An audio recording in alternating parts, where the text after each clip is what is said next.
अब आपकी लाइफ का कोई मिशन है तो आप उसको भी अलाइन कर सकते हो इसके साथ में। उनके हाथ में एक तो मिलेगा सुट्टा, साथ में चाय। अब कुछ लोग बोलते हैं बंदे गायब हो जाते हैं।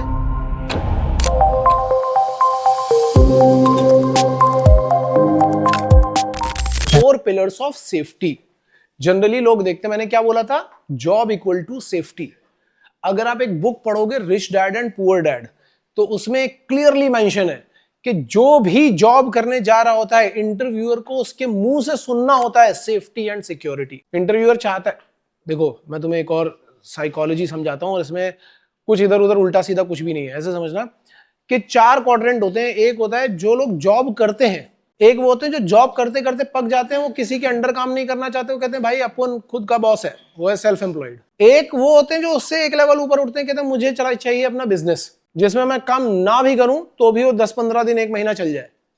बाकी उनका खुद का काम करने का मन है लेकिन उनको और ज्यादा पैसा कमाना है, वो हो गया बिजनेस। और एक उससे लेवल ऊपर उठ जाता है तो वो कहता है कि मेरा बिजनेस हो गया, मैंने बिजनेस करके अपना बेच दिया, अब मैं जितना पैसा लूंगा अलग अलग बिजनेस में लगाऊंगा, वो होता है इन्वेस्टर, और वो और ज्यादा पैसे कमा रहा होता है। कौन सा खराब है कौन सा अच्छा है इससे कोई फर्क नहीं पड़ता। कोई खराब नहीं कोई अच्छा नहीं। हर कोई इन्वेस्टर बनने के लिए पैदा नहीं हुआ, हर कोई बिजनेसमैन बनने के लिए पैदा नहीं हुआ, हर कोई सेल्फ एम्प्लॉयड बनने के लिए पैदा नहीं हुआ, हर कोई एम्प्लॉय बनने के लिए। कुछ लोगों को देख के पता लग जाता है कि कौन क्या बनेगा। आपके दिमाग में एक चीज होगी, एम्प्लॉय के दिमाग में होती है सेफ्टी एंड सिक्योरिटी, और जो बिजनेसमैन या इन्वेस्टर होते हैं उनके दिमाग में होता है रिस्क। रिस्क मतलब आप उस पोर्शन में हो, सेफ्टी सिक्योरिटी मतलब आप इस पोर्शन में। तो सेफ्टी से एम्प्लॉय बनना गलत बात है? बिल्कुल गलत बात नहीं है। तो सेफ्टी सिक्योरिटी बढ़िया चीज है। अगर आप अपनी फैमिली को अच्छी तरीके से रख पा रहे हो और जॉब कर रहे हो, जॉब करके आते हो, पैसा लेकर के आते हो, अच्छी चीज है। एंजॉय कर रहे हो अपनी लाइफ, बहुत अच्छी चीज है। तो जॉब का मतलब ही है सेफ्टी एंड सिक्योरिटी। अब किस चीज की सेफ्टी एंड सिक्योरिटी? पहली बात क्या है? Psychological safety. जैसे साइकोलॉजिकल सेफ्टी में क्या है कि कहीं मेरी जॉब तो नहीं जाएगी। साइकोलॉजिकल सेफ्टी में ये आता ना कि मेरी जॉब तो नहीं छिन जाएगी कहीं, क्योंकि बेचारे बहुत सारे सेल्स वालों को ये प्रॉब्लम होती है कि मेरे टारगेट पूरे नहीं हुए तो भगा दिया जाएगा। सेम मार्केटिंग वालों के साथ में होता है, कई लोगों के साथ में होता है जो प्राइवेट जॉब में होते हैं कि कंपनी इतने लोगों को सैक कर दिया, कंपनी ने उतने लोगों को सैक कर दिया। तो एक साइकोलॉजिकल सेफ्टी होती है कि यार मैं यहां पे सेफ हूं, इस कंपनी में जॉब नहीं जाने वाली है। दूसरा, मेरी लाइफ और मेरी हेल्थ सेफ है। दूसरे, आजकल बहुत लोग डर रहे हैं कि अरे यार मर्चेंट नेवी में तो मिसिंग केस बहुत आ रहे हैं। बट आप अगर थोड़ा रैशनली सोचोगे और कंपेयर करोगे उन मिसिंग केसेस को बाकी जगह के मिसिंग केसेस से, तो जमीन आसमान का डिफरेंस है। दूसरी बात, हेल्थ वाइज भी आपको काफी अच्छी सेफ्टी सिक्योरिटी मिलती है।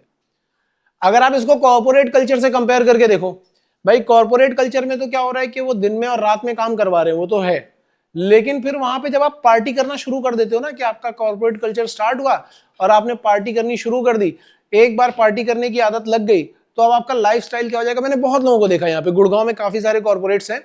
आप रात में 12 बजे जाओ, वहां नीचे आपको लोग, उनके हाथ में एक तो मिलेगा सुट्टा, साथ में चाय, जहर के साथ में दूसरा डबल जहर, और उसके साथ में खाने में गंध, जो भी वर्स्ट गंध बिक रहा होगा वहां पे, छोले भटूरे, पूड़ी, मोमो, जो बिक रहा होगा वो।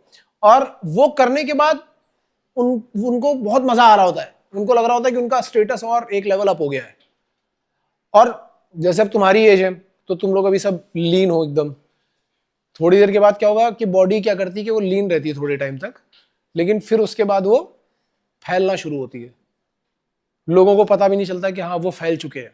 तो मतलब मेरा कहने का ये कि धीमे धीमे लोग उस नेगेटिव लाइफस्टाइल को बहुत पॉजिटिव लेने लगते हैं, जबकि मर्चेंट नेवी में अगर आप देखोगे तो लाइफस्टाइल बहुत बढ़िया है। पहली बात तो एटमॉस्फेयर बिल्कुल क्लीन है, जिम विम करने की फुल आजादी है, डाइट भी आप जैसी चाहो वैसी, हर तरीके का खाना बन रहा है वहां पे। अगर आप डाइट कुछ स्पेसिफिकली करना चाहते हो तो आप अच्छी तरीके से कर सकते हो। वहां पे बर्बाद होने का सिर्फ एक तरीका है कि मैं बर्बाद होना चाहता हूं, तुम चाहे कितना भी कर लो, मैं बर्बाद होके ही रहूंगा, तभी आप बर्बाद हो सकते हो, अदरवाइज आप बर्बाद नहीं हो सकते।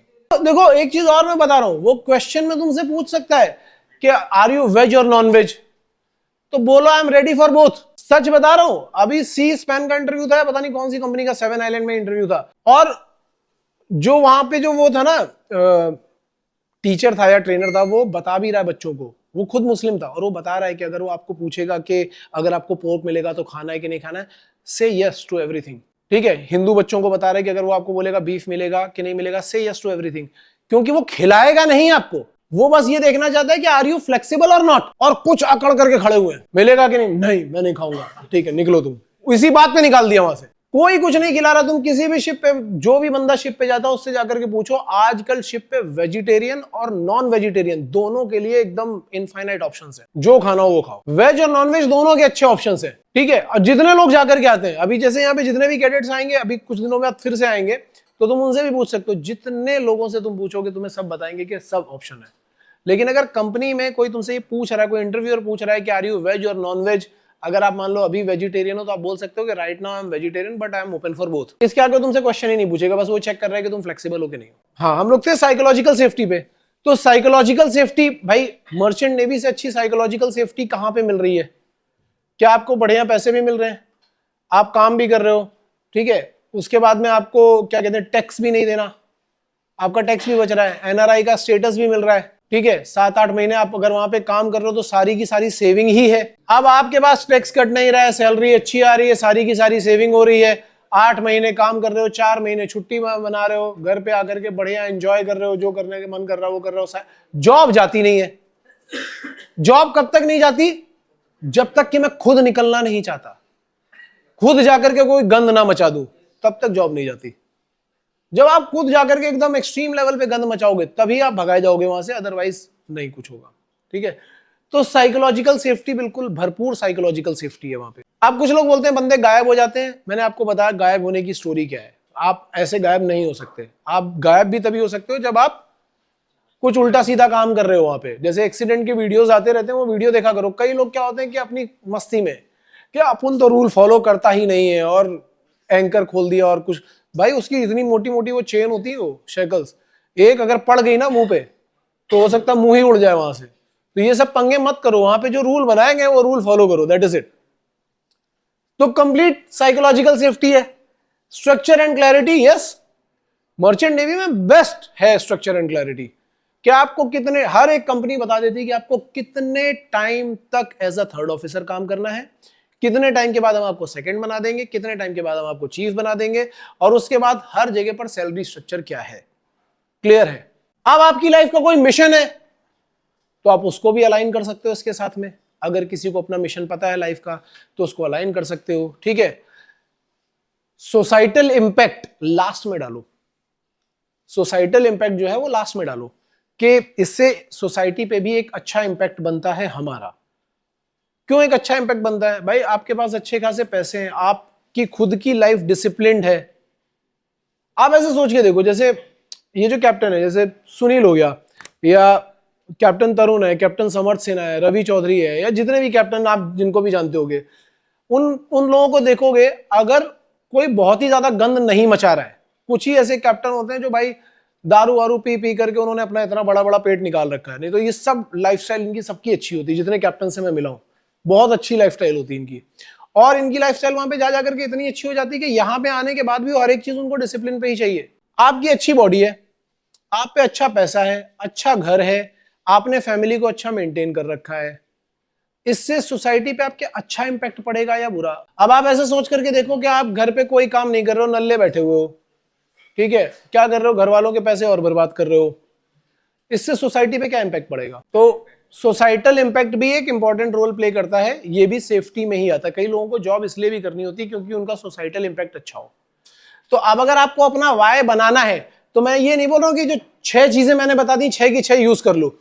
तुम ये देखो तुम्हारे हिसाब से क्या चीजें तुम्हें सही लग रही हैं, कि मर्चेंट नेवी बाकी दूसरे जॉब के कंपैरिजन में मर्चेंट नेवी का जॉब क्यों अच्छा लग रहा है मुझे। समझ में आ रही बात? कि मर्चेंट नेवी अगर इस जॉब से कंपेयर किया जाए, मेरे पापा के जॉब से कंपेयर किया जाए, तो इसमें ये चीजें हैं, 6 में से कोई 3 उठा लो और उन 3 के ऊपर 6 सेंटेंस बना लो, दैट्स इट। सबका अपना अलग अलग वाय होगा। अब ये आजकल के जो वाय चल गए हैं ना, ऑनलाइन कोचिंग इंस्टीट्यूट्स ने चला दिए हैं कुछ वाय। एडवेंचरस लाइफ है, बहुत अच्छी सैलरी है, फाइनेंशियल फ्रीडम। कई लोग बोलते हैं फाइनेंशियल फ्रीडम, मैं बोलता हूं ओके ठीक है, क्या है फाइनेंशियल फ्रीडम? अब लोग यहाँ क्या फाइनेंशियल फ्रीडम, अब मैं पूछ रहा हूं भाई फाइनेंशियल, कई लोग कहते हैं मुझे फाइनेंशियल फ्रीडम चाहिए। क्या है फाइनेंशियल फ्रीडम? पता ही नहीं है क्या है फाइनेंशियल फ्रीडम। अब बैठे हैं मुंह खोल करके। फाइनेंशियल फ्रीडम, अगर आपने कोई बुक पढ़ रखी है फाइनेंशियल फ्रीडम से रिलेटेड तो आपको पता होगा, या आपको थोड़ी बहुत नॉलेज मिल रखी होगी तो पता होगा, फाइनेंशियल फ्रीडम अलग अलग इंसान की अलग अलग हो सकती है। ठीक है, अब जैसे rich dad and poor dad he पढ़ोगे ना तो उसमें फाइनेंशियल फ्रीडम क्या दे रखा है, और बहुत बढ़िया डेफिनेशन लगता है मुझे। या सीक्रेट्स ऑफ मिलियनियर माइंड पढ़ोगे उसमें भी मिल जाएगा आपको, बहुत सही चीज है। फाइनेंशियल फ्रीडम क्या है, मान लो आज मैं जॉब कर रहा हूं, मेरे फाइनेंशियल फ्रीडम के अकॉर्डिंग मेरे अकाउंट में इतना पैसा होना चाहिए कि सपोज आज मेरा एक्सीडेंट हो गया या कुछ ऐसी तबीयत होगी कि मैं जॉब नहीं कर पा रहा हूं, तो आगे के 5 साल तक मेरी फैमिली का खर्चा नहीं रुकना चाहिए, बेसिक नीड्स तो कम से कम नहीं रुकनी चाहिए। समझ में आ रही है? तो उसको कैलकुलेट करना पड़ता है कि आज आपकी बेसिक नीड्स कितनी है, आपके महीने का खर्चा कितना है। एक महीने का खर्चा निकालोगे तो फिर आप निकालोगे कि 12 महीने का कितना है, फिर 5 साल का कितना है, इतना पैसा मेरे अकाउंट में सेफ पड़ा हुआ है, that is my financial freedom.